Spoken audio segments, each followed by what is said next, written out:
Greetings and salutations. You have loaded the third episode of PolyCast, the official podcast of Apolyton Civilization Site at apolyton.net. Today's riddle: what do you get when you add 2 Americans, a Dutchman, and a Canadian? The PolyCast co-hosts, of course, but you knew that.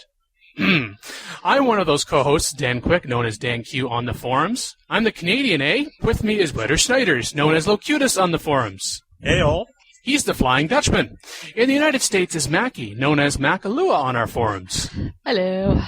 And Imran Siddiqui, known by the same handle on our forums. Hi-yo. Living in New Jersey, it is rumored that Imran is the real devil around here. I've just been an imposter all these years. But I don't live in New Jersey, Dan. You don't? Then why does your profile suggest that you do? So you're a liar. My profile says Georgia, or it should, in the location. It says something about the Rit brand or something. And I did a lookup on that, and it talks about it being in New Jersey. So that was 5 years ago, I think. Yes, just about. Dan is very up to date. This gives me good hope for this PolyCast. So let's talk about the upcoming CivIV now. And Mackie's the Texas Hold'em Queen, or at least she's good at gambling her good name by being in the company of us 3. And I really got playing that game on Puzzle Pirates, but yeah, that's just me. That all said, you know, we like adding titles. It makes us look and feel important, or at least the feel part. I'm Shiny Things, Locutus is Prawn King, Mackie's Civ's Mistress, and Imran's Quantity over Quality. Hello! Was that Civ's Mistress or Sid's Mistress? I'm not quite clear. Oh. That was Civ's Mistress, actually, but perhaps you know something that we don't. I don't know. No, I don't. Just making sure I heard that correctly. I was going to ask if you knew something I didn't. Maybe that girls playing Civ thing is up and running. There you go. I don't know. You might be getting a call soon. We're starting this new venture. We'd like you to be a part of it. If it involves a web camera, no.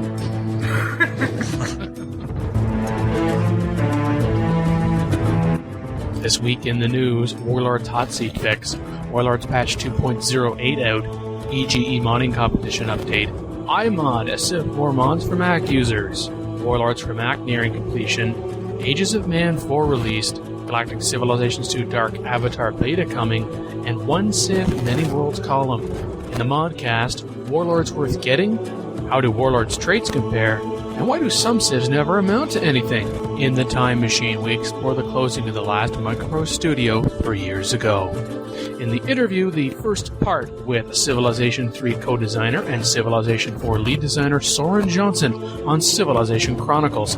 And, of course, Battery Goodness as a free bonus. Yay! News. Strange. Were you working on that for several days? That was Yes. kind of neat. Yes.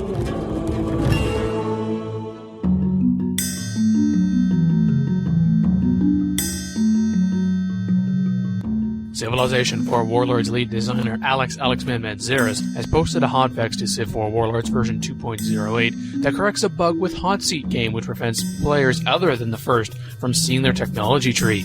This fix is for only Hot Seat players and will not affect people who do not play Hot Seat. According to Alex, be aware that if you overwrite the original file, your game will not be compatible for multiplayer with people who don't have the fix. This comes just over a week after the long-awaited patch for Civilization 4 Warlords was released by 2K Games. You can download the official correct version from the Apolyton directory at apolyton.net/dir. I don't know. Perhaps that's important. I don't know. I don't think people want to know about that one. That's true. Well, you know, especially with that initial confusion surrounding the release. Gee, I wonder where that came from. Oh, excuse me. That BAFTA has morphed itself. It's been stuck in my throat for so long.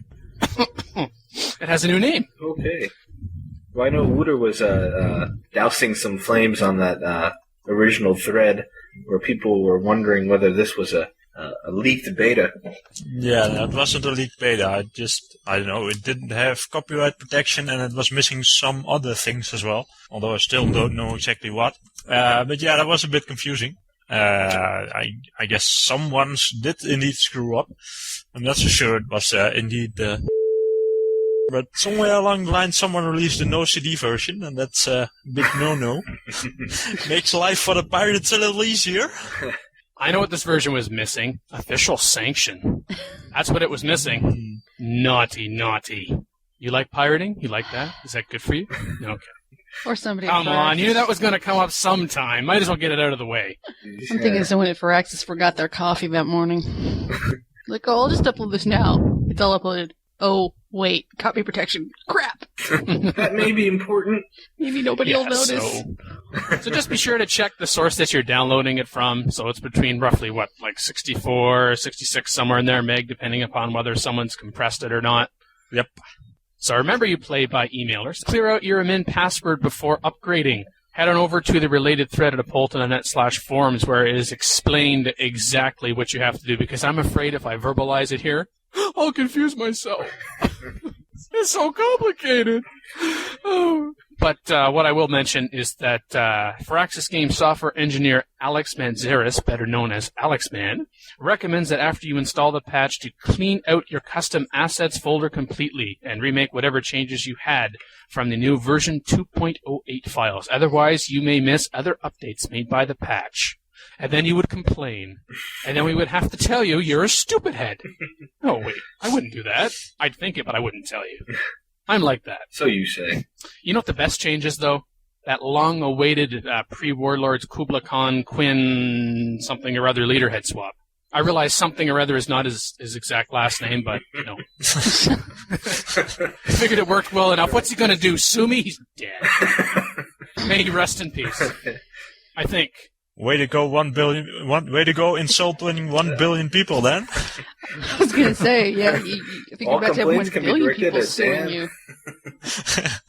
Well, someone said they wanted controversy, so there you go. Yeah. So actually, if you don't like it, you have to blame Comrade Tassadar. It's his fault. You listen to Comrade. He made me do it. You listen to Comrade Tassadar. This show's going downhill fast. Let's all concentrate now on what Imran said. What? I said something? No, that was Dan. Those two sound the same anyway. Exactly. Eh? Did you forget your name tag? Oh, yeah, that's right. Oops. And I forgot to stick my foot in my mouth. Sorry, I better do that now. I thought it was permanently lodged there. Maybe we can discuss the actual patch. I haven't upgraded to it myself because I've got one email. I was going to kind of say I have that. one PBM that's waiting on, and I don't know whether we're patching or not. And outside of that, I haven't been playing MP with Warlords, so it's not a big deal. Oh, you know, Mackie, we've been playing World of Warcraft, so, you know. I've been quit off of that for a week now. I Oh, love okay. having my life back. Yeah, and I'm a couple of patches ahead of you guys, so I haven't actually tried it either. Oh, special. Gotta rub it in. Oh, I think he's saying he's better than us. Well, We knew that already. are you trying to become more special than Mackie and I, Imran? Saying some nice things to Wouter there, and then he'll let you in on his dirty little secrets. Well, perhaps. Well, Or at least get his prawn bookmark folder, file, whatever. Hey. You've destroyed my plans. So, and then I guess related to this patch release, we have this hot seat fix. Whoops. Does that about sum it up? Whoops. Pretty much. And whoops, who plays Hot Seat? Send all hate mail on that comment. So I guess Locutus, it's about your time to insult somebody. Why don't you just go ahead and do it and get it over with? Not me. He already do that all the time. I mean, something original. He already claimed superiority over everyone else. Remember? Oh, that's true. I don't need to insult you lowly creatures. I'm above that. Oh. Oh. Mm. Man, people are going to have so much hate mail this time. They're never going to make it through this episode. I guess we don't want to talk about the patch. We'll Don't talk about the patch, just get it. Or hot seat. Do it now! Now! Just do it.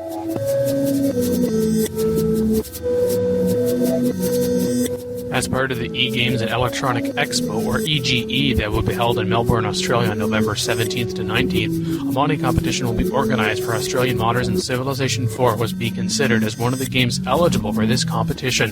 Veteran Apolyton modder Dale now reports that Civilization 4 has indeed been included in the competition. There's a modding competition. I see that.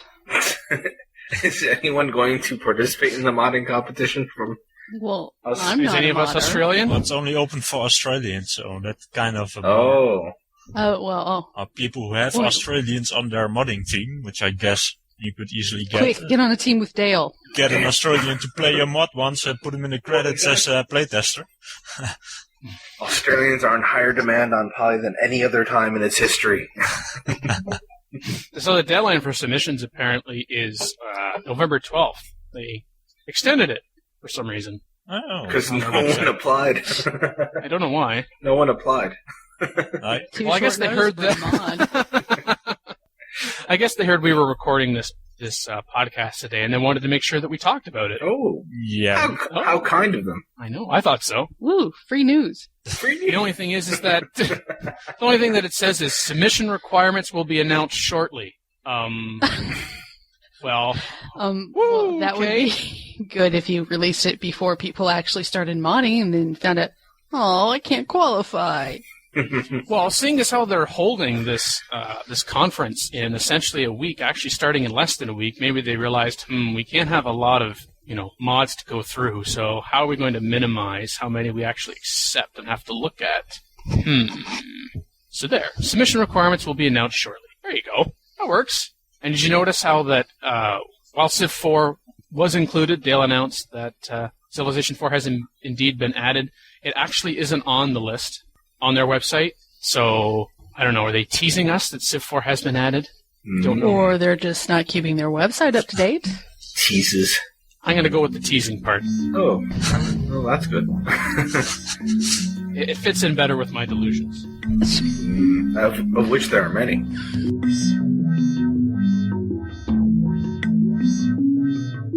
Inside Mac Games has posted a feature that lists some Mac-friendly mods for Civilization 4. A Mac software development kit would allow these mods to be ported to the Mac, but Aspire Media, publishers of Civilization 4 and the Warlords expansion, have not announced plans to release it. The company has also posted an update on their October 2006 newsletter about the development of the Warlords expansion. Quote, work on this addition to the Civ 4 franchise is also finishing up. It's a great expansion for what has been our best-selling Mac game of 2006, Civilization 4. Ooh. Well, our Mac friends will be happy about that, I'd imagine. Yes, they're going to be able at least to get things like Blue Marble or Age of Discovery. Yeah, I'm not I don't Yeah. Oh, know Age of many Discovery. Mac users. I Yeah. assume they'd Come be happy on, with there it. are some. I have the perfect solution for you Mac users who want to play those mods, but you can't. You know what you do?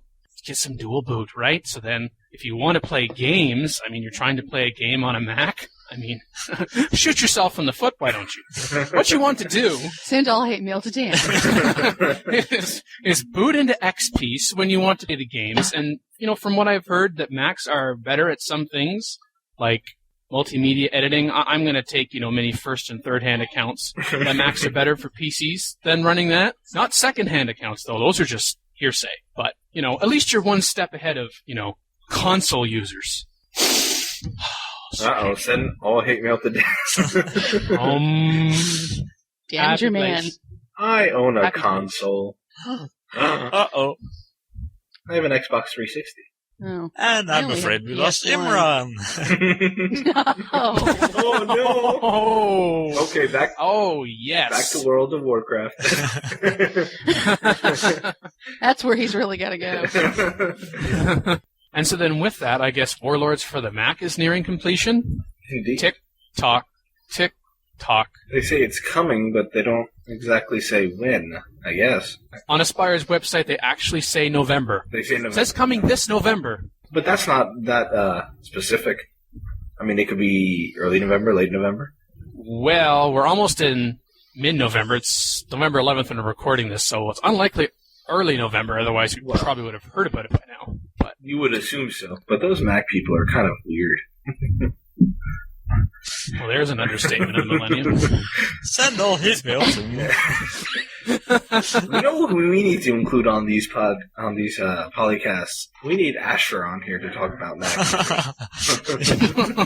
Yeah, if we really want to get his mail. I'm not sure we'd ever get to talking about Max if we got Asher on here. Thank you, Comrade Tassadar, for injecting controversy.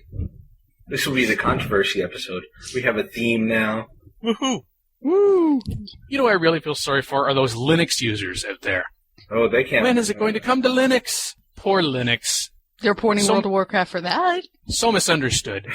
I mean, there was Call to Power for Linux, but where's Civ 4 for Linux? I'll cry with you, Linux users. It's okay. Dan sits in the corner quietly crying. Poor Dan. Now's the time to drop him. What's this option here on Imran here? Mute microphone. Oh, even better than removing you from the conference. You can still have to participate, but you can never say a thing. As Dan quietly slips to madness. What, just What? now? You just did that? More, I mean, madness. You're saying You guys would know you're driving me to it. No, you drove yourself to it. That's Okay, right. I think you were crazy before we were on the scene.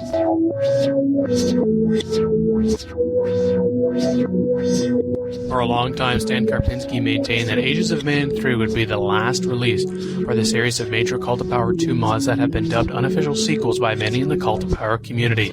But 2 months ago, he changed his mind and started to develop Ages of Man 4, which he released a few days ago. This latest version has no new features, but is a cleaning up and rebalancing of the game. Woo! Yay! I knew played what to it, review about that. Well, you know, Stan, he maintained that AOM 3 was the last version because he was getting pressure from important people in his life, and I guess they believed him. Good for you. I guess they believed him. You can download it from aom.apolyton.net. Yay! Woohoo! Good job.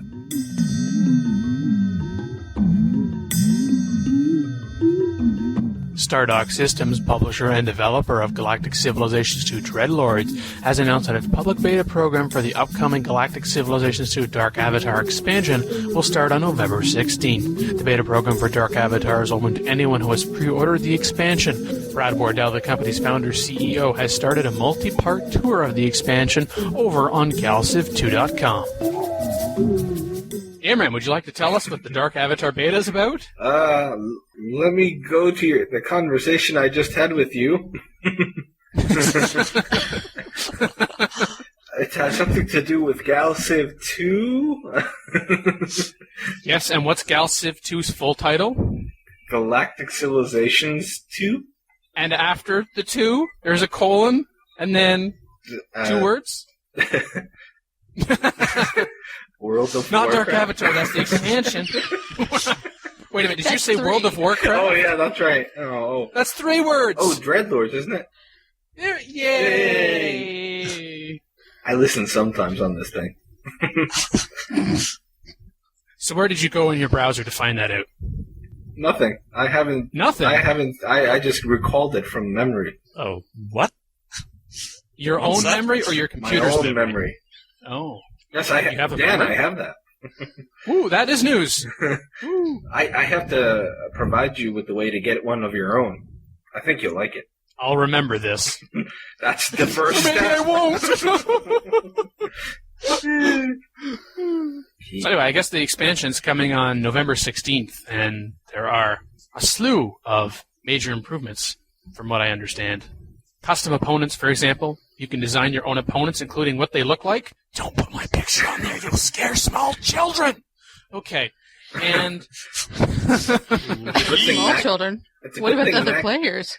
It's a good thing Mackie doesn't I have might a as well picture. insult myself before somebody else does. It hurts less. I need an expansion pack for my memory. I need expansion pack for my life. Well, perhaps But, Dark Avatar will help fill that void. but Mackie, you have so many fans. It's not where I need an expansion pack.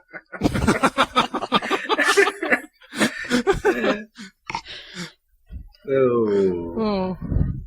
I guess there are also tons of new ship parts. Hulls and extra. Tons? Tons? Oh, is that a terrible pun? Very funny. Tons. That's good. Okay. I guess a ship intelligence center as well. We don't know anything about intelligence here, so I guess we can't comment on that. Intelligence? Wait, what?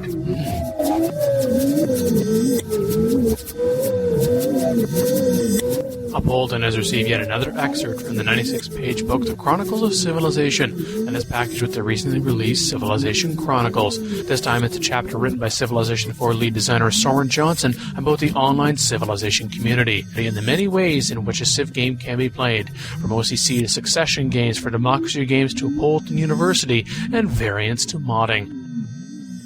We have a new column? Yeah. For the first time in Where? about 6 years, by Soren by- Johnson. Oh. Over at apolyton.net/misc/column. Two-part article, one Civ, many features. It's a chapter from the book that comes with Chronicles. Ooh. I saw the Soren Yes. Johnson name, and I thought we were just begging him to talk to us. Well, we I did. didn't realize that was a column. And actually, it's the first new column since January of this year. Sorry, Maniac. I know you're disappointed not being the last column writer. Sorry you're not special anymore. Oh, you're wait. still special, but in Direct his own all way. hate mail to Dan. Okay, so that's another topic we can't talk about because Well, nobody read it. I read I'm it. jealous. I read it, but seeing as how it talks about Apolyton in part, And I it talks figured about maybe I you. was a little biased, so I shouldn't say anything. And it says your name. Really? I hadn't noticed. Now we know why it's up there. If it just said Civ Fanatics, you'd be like, nah, I don't think so. Blah, blah, Civ Fanatics. I'm not reading that. Once again, send all hate mail to Dan. Do I have to send mail? Can I just send hate towards Dan? You're not already doing that? I don't think it's being communicated well enough. I think you put us all on an ignore again. It wouldn't be the first time. It's probably not going to be the last No. time. I'm just counting again how many times he says Apolyton. 1, 3. Key. If you have any news for us, any news tips, contact us with news Yes. tips. Head on over to apolyton.net/about, look for Contact Us, or news@apolyton.net also works. And you can also PM. Yes, you can. That is true. Locutus, DanQ, Snoopy369, and Illuminatus. One of us four will get that up there.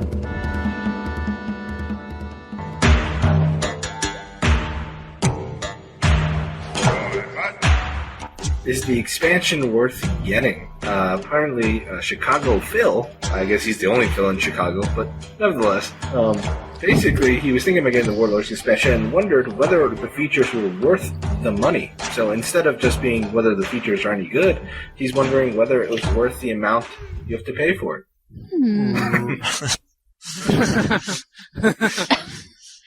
Note. We the cannot silence answer is- this question due to conflict of interest. Next topic.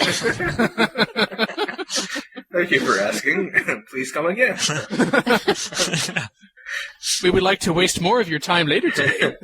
Well, I mean, I think we discussed earlier episodes that, usually in the expansions, the first one is more limited than the second one in terms of, history of Civ expansions, it seems. So, I guess, though, if you want to patch your game, you might as well get it. Yeah, if you're playing online, yeah, you might want that.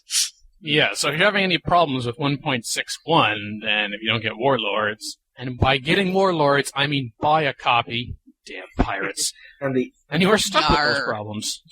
AI has gotten better. because of our good friend Blake. Unworthy. And the unique buildings are nice, too. Yay, vassal states. Though I do miss the original song when I clicked on Civ 4. Yeah. Oh, no, but well, I kind of like the Warlords song. It's interesting. Yeah, but I like the it as original well. one was better. The original was better, yeah. That was a really good opening song. Well, fortunately, you can just go into your Civilization 4 directory and make some choice, Well, copy and paste I guess changes, so. and then That's true. you can be happy. And You can return to your happy place. Well, I also have the little CDs with the soundtrack. I got the collector's edition of it, so Yeah. I can listen to that. And on that, they actually even have the original soundtrack, which you couldn't use in the game because the author didn't give him permission. But that one's even better. That is on the soundtrack CD. That's a really, really good one. Okay. I think anyone in the testing group will agree with me, but unfortunately, if you don't have the CD, you will never know. You wouldn't happen to be rubbing it in, would you? No, not at all. Never. Now, why would I want to do that? Send all hate mail. This topic might have to start a list. Keep track. Take a number. And we'll promptly ignore it. Oh, Yes, well. yes, we'll put it in the inbox. Sometimes called the recycling bin. Shh, Dan, you weren't supposed to say that. I don't think anybody listens to us anyway. Well, that could be true. Sometimes I wonder.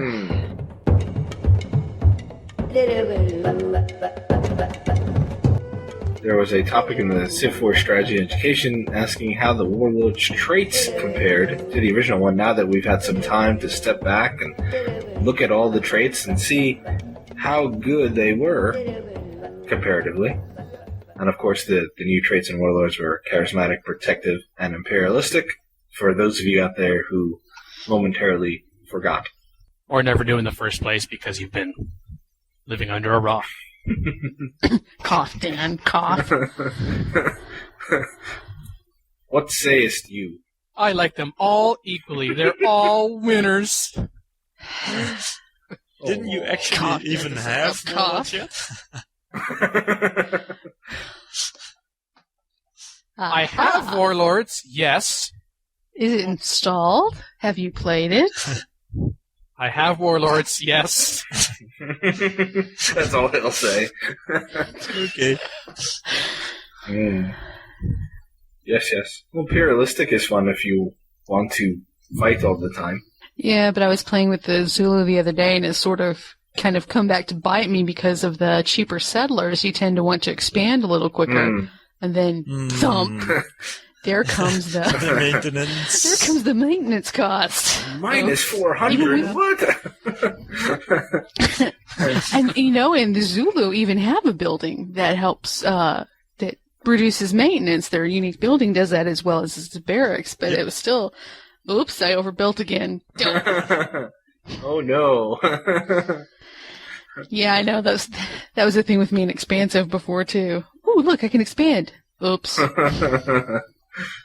You think you'd learn from your mistakes by now. No, every time. But I'm not always playing something with Expansive or imperialistic. Quicker promotions is nice though. So yes, that means you want to employ strategies. Strategy? Uh-oh. Oh, strategy on a strategy game? Who would have thought? Not me. Neither would can't Imran, do that, because but- as we've established, he has no memory. Strategy? Tie-in! Yay! Oh wait, A buy-in would be even better. Do you want to occasionally come on PolyCast? Just send all your worldly money to me. To Dan's retirement fund. before Dan gets caught by the Canadian communities for fraud, throw him in prison. You'll get chased down by Mounties. Anyone else on traits? Yeah. They're all winners. Oh no, wait. Maybe we should actually play these games before we record a podcast. Uh-oh. Play more. Well, maybe someone could tell me which of the traits is the shiniest. Oh, that's a good idea. All of them. I guess if you're charismatic, you're very shiny because you're wearing all those rings and things. But if you're financial, you have lots of shiny stuff. Oh, that's true. Ooh, that's true. Well, there's Dan's perfect leader. Financial and charismatic. Ooh. Why isn't the forums more shiny, Dan? We need the official logo of Apolyton to shine. Then again, that would mean that Dan never reads them again. But then again, that might not be a bad thing. So, I'm torn. I think he's still in his shiny place. Yes, and his avatar is definitely not shiny. The Apolyton No. A1. It is unshiny. It's dull. It is the unshiniest thing. Ever. He's not talking. I'm not disagreeing with you, so I don't have anything to say.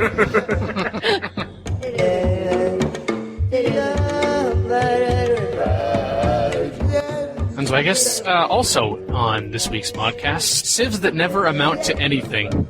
Well, if some people had their way, that would be Canada. Except Canada isn't a civ in the first place, but I know you're thinking it. You know who you are. Who are they? And, Tokugawa was mentioned. Uh-oh. Mr. No, I can't open borders with you. I don't want to trade with you. I'm not talking to you. Then, some centuries later, help, I'm being repressed. Come see the violence inherent in the system. I've got no problems with Tokugawa giving open borders to me, so I don't know what people's problem is. The problem that he never gives them most of the time? The problem that you only play on Settler? Why can't... Unless he's meaning open border like he's opening his borders, but, Ooh. Forcibly with units. And we've lost Dan. Once again. Okay, what about, why do some civs never amount to anything? The Forever Man said, there are some civs that just never do anything. Like he says Tokugawa. Well, Ross says that he made Tokugawa his religious... Holy jeez. I can't say that on the air. Why not? You've said everything else. Ooh, but it is vassal. It is blocked out. Just in a more vulgar way. It's blocked out on our forums. That could mean anything. Except isn't vassal 6 characters? This word that's got it's only got 5 asterisks. I was trying to take the high road. It could be the first name of the U.S.'s vice president. Maybe? Wait, no, that's not 5.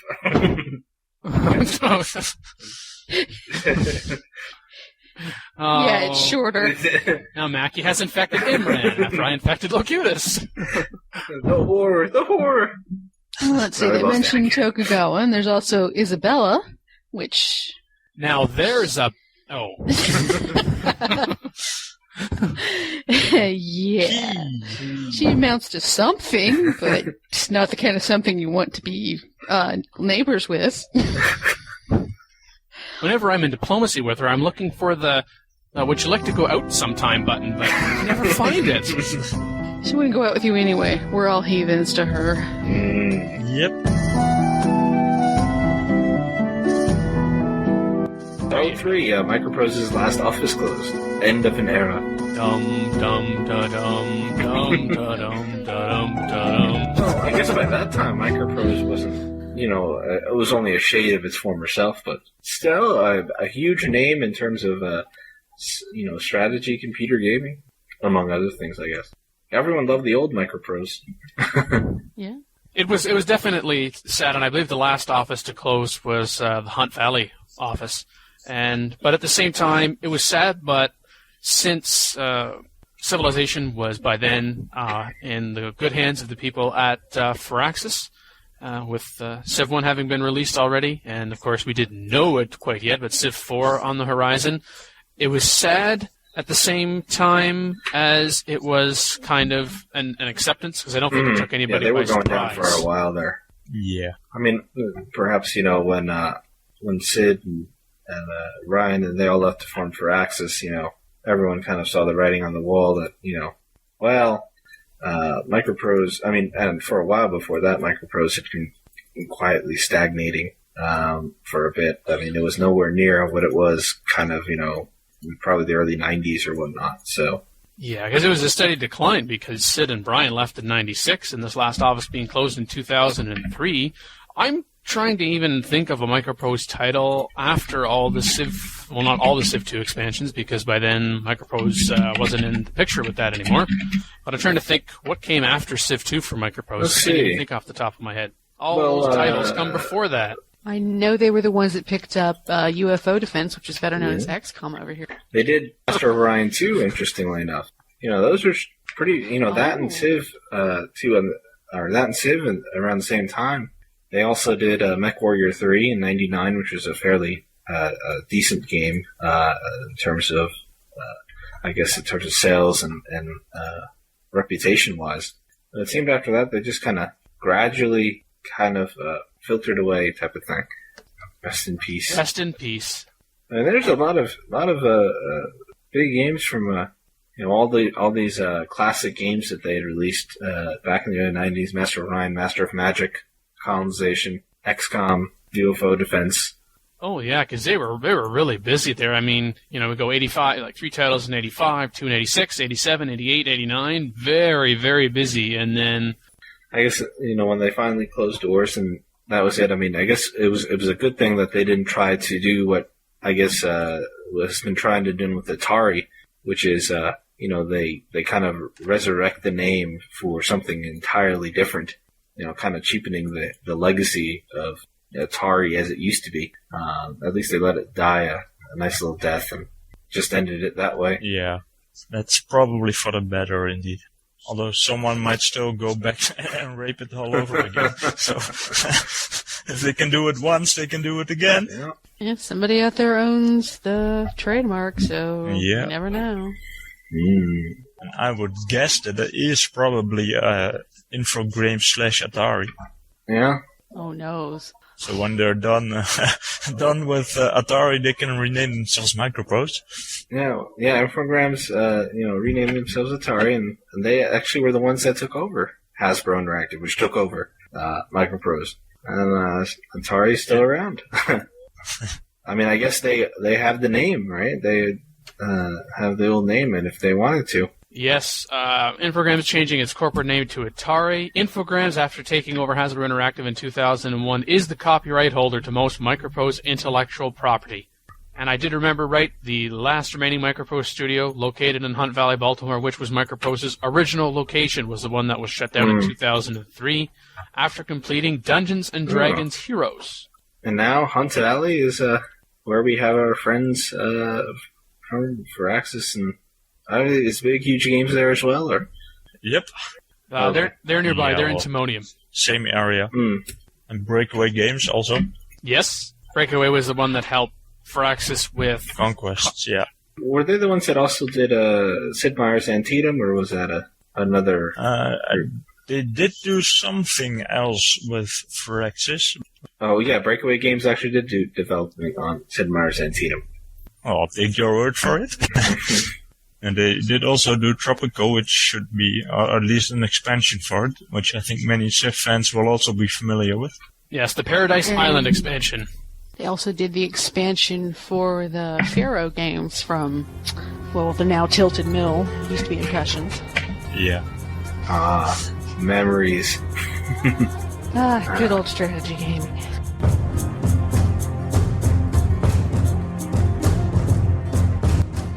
Before we go to the interview, a little disclaimer. We had a lot of technical difficulties during recording, and the original recording was of such poor quality that it was unusable. Large sections were just inaudible. Fortunately, thanks to the wonders of post-production, we managed to salvage most of the conversation, but you can still clearly hear at times that there are sound problems. Our apologies for this, but this is the best we could make of it with the time and talent we have, but we do feel that the content matter is more than compelling enough to make up for the sound problems. Welcome to this week's interview. I'm once again joined by Maki. Hello. Hello. Today we have a very special guest, someone who's originally from, I quote, a little town called Centralia in beautiful Washington State, unquote. And he studied at Stanford University, where he completed a BA in history and an MS in computer science. After that, he joined Electronic Arts to do some QA on Knockout Kings 2000 and 2001. And then he went to Firaxis, where he worked on a little game called Civilization III, which he co-designed and wrote the AI for. After that, he became the lead designer on Civilization IV, and following its release, he was involved in the development of Civilization Chronicles, which is what we'll be talking about today.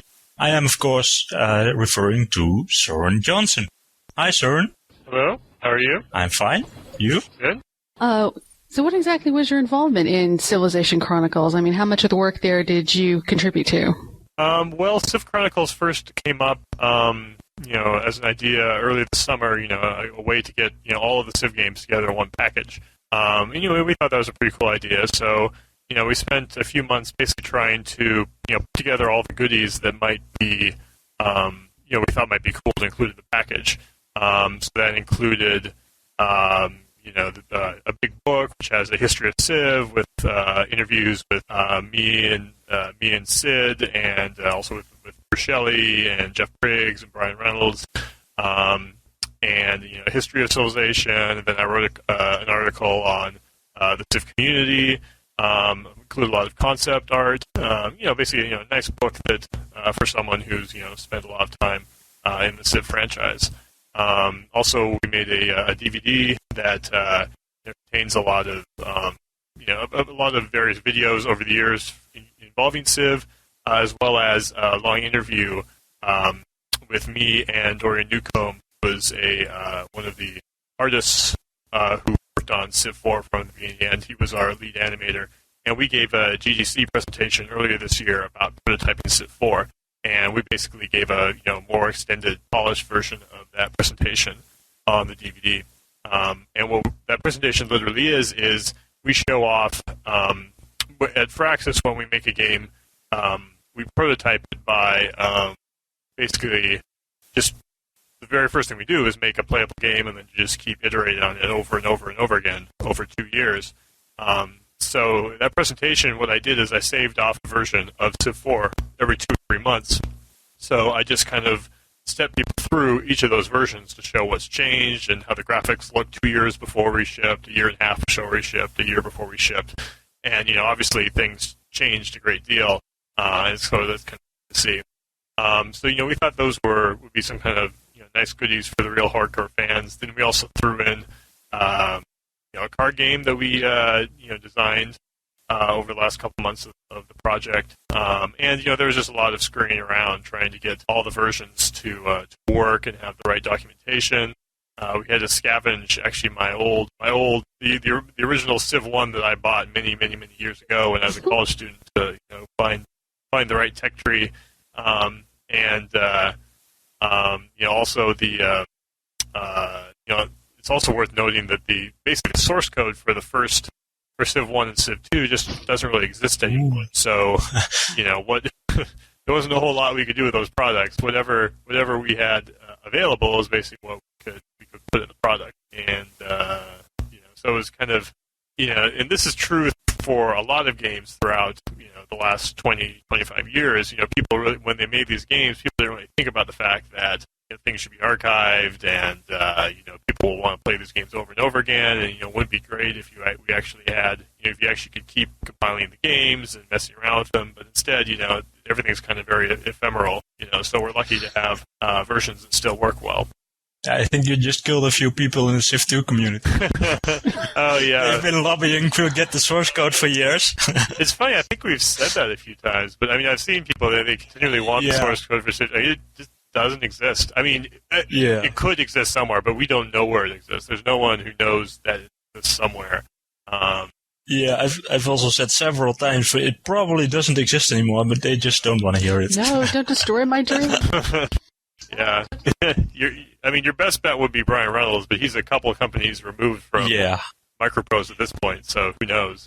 I definitely don't know. That's for sure. Well, that gives him a new avenue to pursue.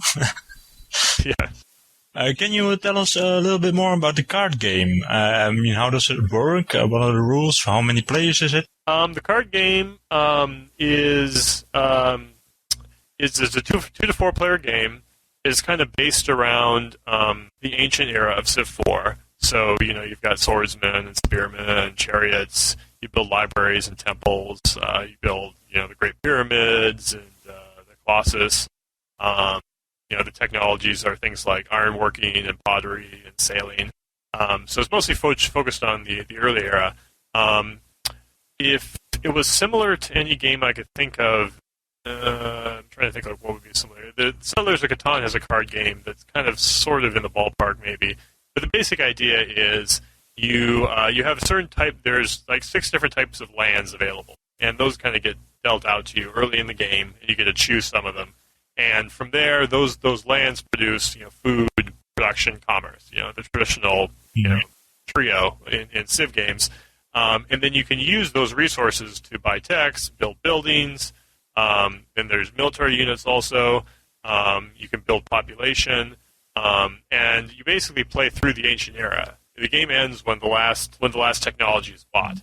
And there's I think 16 technologies available. And they're exclusive, basically. Only one person can own each technology in each game. Okay. So, there's kind of you randomly shuffle the 16 technologies and then you reveal 3 at a time.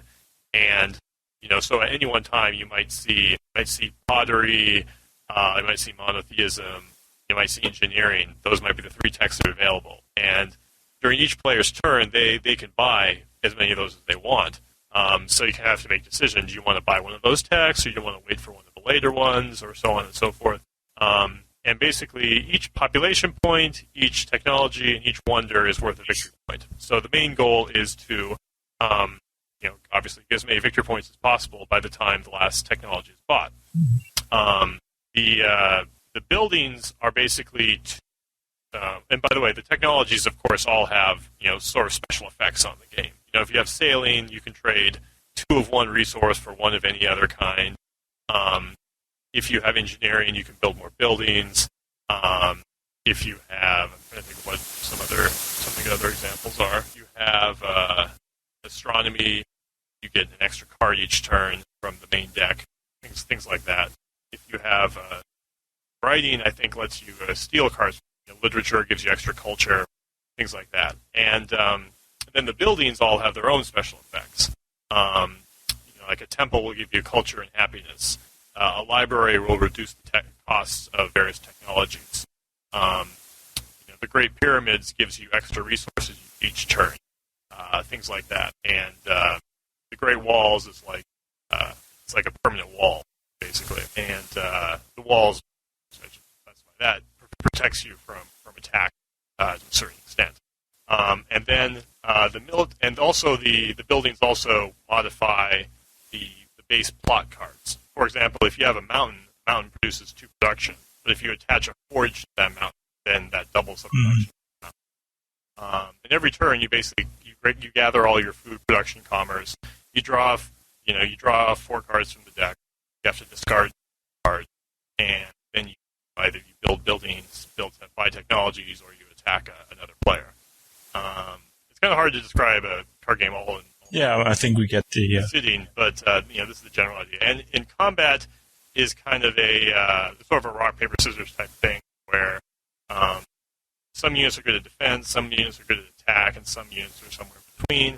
So you can kind of go offensive or defensive. And if you attack someone and they can't counter your units, you're able to steal their population, which is very important because population are worth victory points, and also population increase the production. You attach population to specific plots, which increases the production, the yield from plots. So it's kind of a way of capturing and enslaving your neighbors' people. I mean, also in the game you build up culture and happiness from your buildings, and whoever has the most of either type gets a special ability. So there's a lot there. Yeah. I mean, it's yeah, that sure sounds like an awful lot. Well, it sounds like you guys put a lot of thought into that. Is that the first time you've ever done a card game, or have you designed one before? No. This is the first time I'd ever designed a card game that actually go out. I mean, I remember as a kid, I always loved trying to come up with board games, and card games, because sure was a lot easier than making a computer game, And actually at GDC, I was at there's a game tuning workshop that happens during the first 2 days. GDC is the Game Developers Conference, a big conference for game developers. Yeah, it's the Game Developers Conference, which happens every March. It's usually in California, and there's a workshop that happens the first couple of days of the conference where basically a bunch of designers get together and just kind of bash out game design ideas. And in one of those workshops, we work on trying to turn a computer game into a card game. And the table I was at, we tried to turn Age of Kings into a card game. And I was kind of happy with the mechanic we came up with. And I kind of once the idea was to turn Civ into a card game, it gave me a chance to kind of revisit that mechanic, especially the rock paper scissors gameplay element, which I thought could work well in a card game. And although it actually, in the end, we didn't go so much for rock paper scissors as more of a, do you have an offensive hand or a defensive hand? Are you going to risk? Are you going to, the offensive hand obviously you're taking some risks, but there's bigger rewards. Whereas the defensive hand is, you feel like you feel like you're in a good position. You just want to solidify your status, that type of thing. And it all comes down to the fact that when you're drawing cards from the deck, you don't get to keep them all.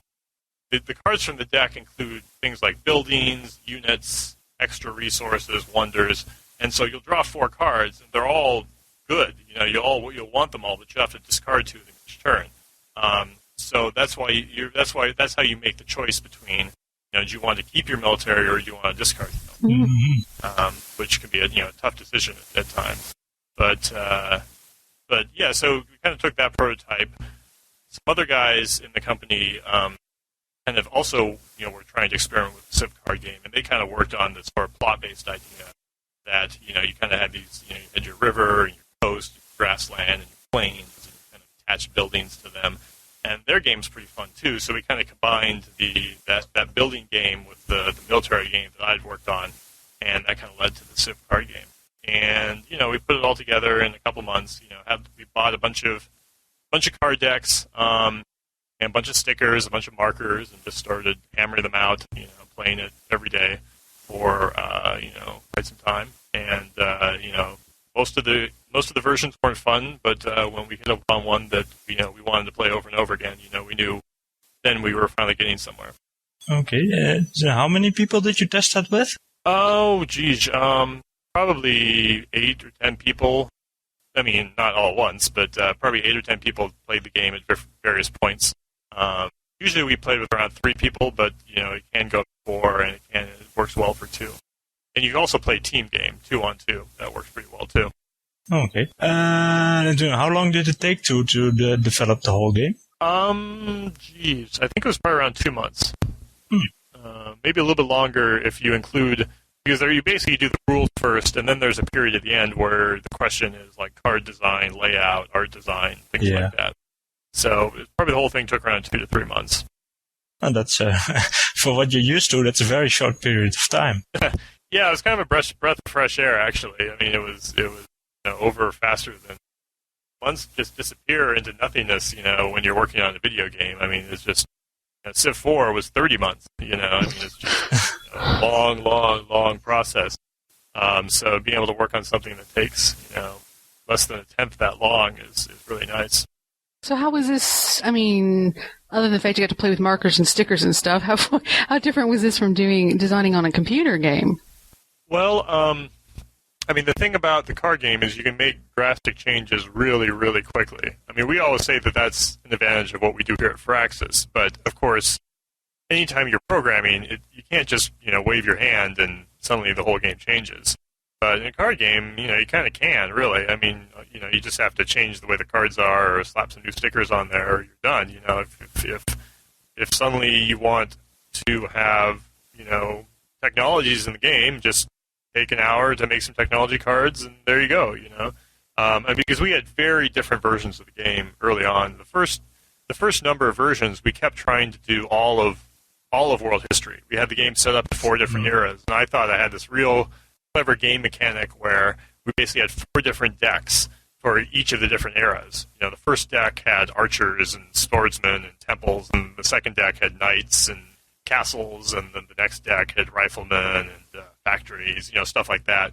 But that was just terrible. It was just a disaster. The games took 3 or 4 hours, and it was so difficult. And basically, and if you bought enough text, you got to draw from a higher deck, basically, as different people were in different eras, and it just didn't work out at all.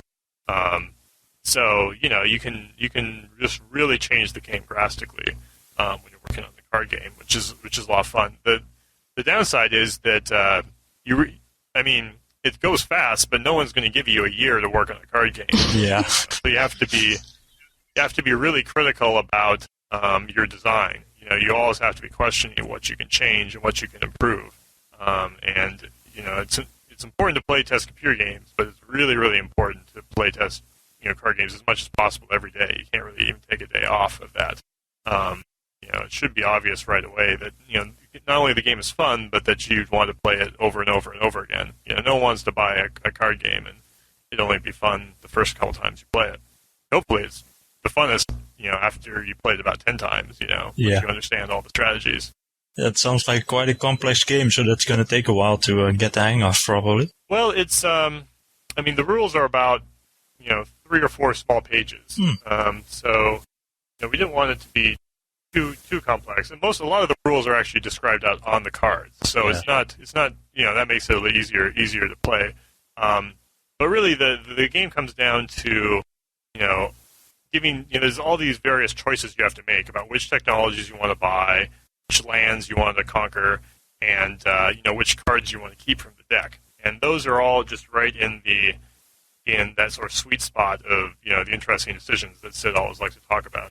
It can be really hard to decide which cards to discard. And whenever we're in that situation, we know that the game design must be in pretty good shape.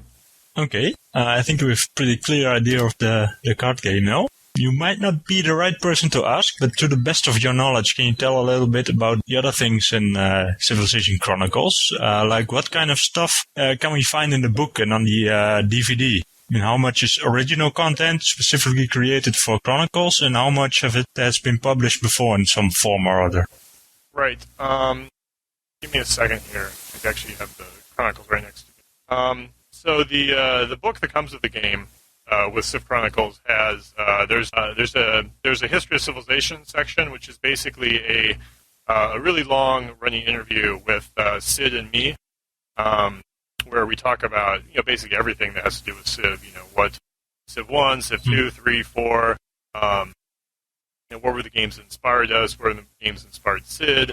Talking about what where each of the ideas came from in each of the iterations. What were the things that we thought were successful? What were the things that we thought didn't work very much? What do we think about 3D? What do we think about multiplayer, modding, the community? It's a big long interview. I think it came out well. Then there's a big section of concept art from Civ 4. There's a section by Steve Kent on the impact of civilization on gaming. I wrote an article about basically the Civ community. It's called One Civ, Many Worlds, and the idea is I tried to the best of my ability to chronicle everything that the community has done for Civ, or especially Civ 4. All of the different fan sites, all the different ways people play the game, succession games, diplomacy games, pit boss games, all the different types of mods, the scenarios, the total conversions, the graphics, the interface mods. Just trying to talk about every different way there is for that people have. I find it very interesting. That when we made Civ, we just basically think of usually we think of just that standard, person sits down, plays or with random map and plays for 10 hours. They're done with it. But there are always more and more ways of playing Civ that pop up. Ways that surprise us. And I kind of wanted to try to write them all down because I don't know if everyone knows about all of them. It's really remarkable. Then I had some designer notes about the card game. The DVD has the prototyping session that was based off of our GDC talk that I talked a little about earlier. There's a G4 TV special on Sid Meier. some intro movies, some of the Warlords viral movies. It's just some random bits here and there. There are, and this is really cool. I mean, this would make really great posters for someone with a lot of space. But there is, poster forms of all 4 tech trees for all the games, which is kind of cool. And then of course, the games themselves. Now, these posters, am I thinking is the same kind of size that what comes with the games, if you already have them, or are they really bigger? Or? Well, let's see. I mean, the Civ 4 one is the same. The Civ 1 one is, if you remember the Civ 1 manual, it's basically... Yeah. Yeah, that's why I asked, basically. Yeah, it's basically the thing that's in the back of there. But you don't have to actually cut it out of your manual, which is nice. Civ 3 was kind of an odd duck because we could never quite... I really wanted to get a poster to include with that product, but for whatever reason, that didn't happen. So I'm not sure if in one of the later versions they did finally fix that. But, you see basically the tech tree of Civ 4. It shows the 4 different eras and all the techs and whatnot. And then the Civ 2 tech tree will be familiar to anyone who had, Civ 2, at least the later versions. I never had the earlier versions. I just had the multiplayer Gold Edition. So it's basically the same thing that's in that product. Okay. So as far as you know, are all of the older games going to be able to run right out of the box, or is there going to be some tweaking that we're going to have to do to get it to run under XP or the upcoming Vista? All games are XP compatible, no problem. Civ 3 and Civ 4 are definitely confirmed to be Vista compatible. The others, we believe that Civ 1 and Civ 2 are Vista compatible, but it's not. They're basically, like I said, those products kind of are what they are, and we think that they will work, but they'll all definitely work right out of the box in XP. Okay, well that's good news. Yeah, I mean the Civ 1 version is Civ for Windows, and the Civ 2 version is what you would get in the Civ 2 MGE Multiplayer Gold Edition. So it is Multiplayer Gold Edition. That's right. They also did. Sorry, go ahead. No, I was just commenting on that because. People commented on that Multiplayer Gold Edition was missing from this set, but it is Multiplayer Gold Edition, so it's not missing apparently. Yeah, no, it's full-on Multiplayer Gold Edition, and Civ 3 is Civ 3 Complete as well, so that's all of the expansion packs. Too. Yeah, that we know. Oh, and you're nice enough to patch them all up for us too, or we're going to have to download. I believe for Civ 4 is up to 109, so you'll have to download those for that. Okay, but the other ones are fully patched as far as there were patches. Yeah, I mean, the other ones are the exact same thing that would have been in the retail box. And I believe Civ 3 Complete. Yeah, of course, Complete. It's hard to remember. Does Civ 3 Complete, obviously Civ 3 and Play the World are patched up. I'm trying to remember if Conquest is also patched up. It should be, I believe. Okay. That was the first part of our interview with Søren Johnson. Listen to our next episode for the conclusion in which Søren discusses why certain products were not included in the Chronicles package. He reveals a bit about his next project, explains how Firaxis has changed after Take-Two buyout, what he thinks of Warlords, what other games he plays in his free time, and more.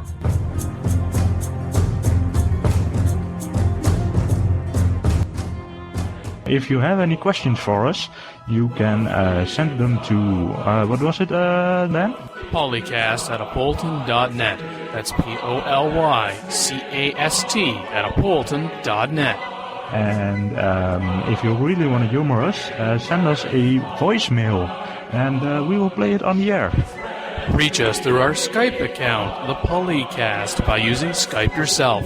The call is free. Download Skype from skype.com, SKYPE.com. You can also phone us if you prefer. In North America, call 301-637-7659. That's 301-637-POLY. In Europe, call 44-20-7871-7659. That's 44-20-7871-POLY. No profanity or hate mail, please.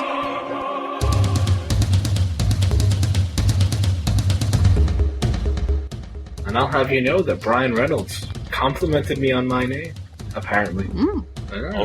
Yes, I spoke to him Apparently, once. Well, I spoke to him on once, and he said they were thinking of using it for Smack, but then they decided there may be some legal things. what? They thought you were going to sue? Oh, you would sue them, you bastard. Do you still have a transcript of that conversation? No. This thread is useless without transcripts. Isn't the answer, yes? Yes. I'll just go type that. Take that out of my archive. Let me go back to my computer I had back in '97, and I will show you. I noticed that Comrade PolyCast thread Necromancer Tassadar writes that. Hey, he suggested this title, so if you're wondering what the heck's going on, head on over to apolyton.net/forums, because I'm not going to summarize it here for you. He has suggested that we should do something more controversial than the next one. I say you should become more like the View. I don't watch the two not be mutually exclusive, because if you're wondering about this necromancer definition, I had to look it up, I'll admit. But courtesydictionary.com, it will sound like I'm educated. 1. The practice of supposedly communicating with the spirits of the dead in order to predict the future, and magic in general, especially that practice by a witch or sorcerer. So now, if you see a post by Comrade Tassadar, he has his own custom title all of a sudden. How did that happen? Dan, It's magic. your geek credentials are lessened by not knowing what a necromancer is. Yeah. Yeah, really. Where have you been that you don't know a necromancer? And we're not talking It's about magic. vampires either. You know. Singing the song by Pilot, you know magic? Yeah, we were ignoring you, Dan. Something not so. Oh. PolyCast has now put Dan on ignore instead of the other way around. Well, thank you, everyone, for listening to the third episode of PolyCast, once again the official podcast of Apolyton Civilization Site. I'm DanQ, saying goodbye until next time. Keep on civin', and with me has been Locutus, Bye. Mackie, So long. and Imran. Happy sitting. You pain in the... I called it first. Turn the record over, or put in another CD, it's scratched. Or put in another tape, because it's all wound Someone up. has to know how to distinguish between you and I, aside from the fact that I am funnier. Yes. Eh? Thank you, Ciro, for that. I've saved the post. I email it to Dan every day. Funnier looking, sure. Oh. Anyway. Oh. Cheap shot. Is there any other kind? Oh, I know what we can include. A preview of the next episode. Ooh. Ooh. Here's a preview of our next episode. It hasn't been made yet. What do you want a preview for? My goodness sakes. We're having another one. What did you expect? We're having another one. That's a good preview enough.